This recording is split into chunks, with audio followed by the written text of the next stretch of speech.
नुआपड़ा जिला केंद्रीय विद्यालय परिसर मध्य विश्व परिवेश दिवस पालित। नुआपड़ा विधायक जय ढोलकिया जोगदे उन्नयन कार्य में गछ को कटा न जाई अन्यत्र स्थानांतर करने को आह्वान।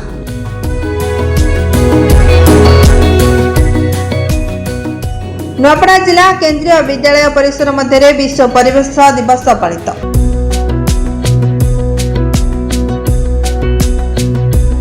नुआपड़ा विधायक जय ढोलकिया जोगदे उन्नयन कार्य मध्य गछ को कटा न जाई अन्यत्र स्थानांतर करने को आह्वान करिसेंती।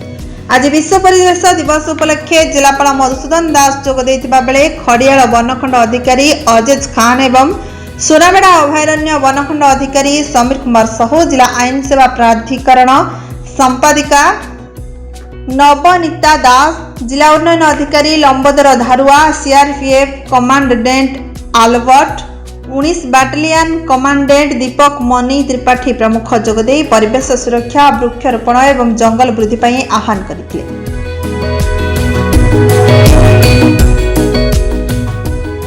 यह अवसर में विभिन्न क्षेत्र में उल्लेखनीय अवदान पर प्रकृत बंधु गायत्री पंडा, घनश्याम करुआ, नरेश मेहर, क्षीरोद बंधीछर, प्रकृति मित्र रूपे खड़ियाल डिग्री महिला कॉलेज अध्यक्षा लीजा आचार्य पुरस्कार ग्रहण करथिले। प्रकृत ग्राम खोली भीतर को रूपे सम्मानित।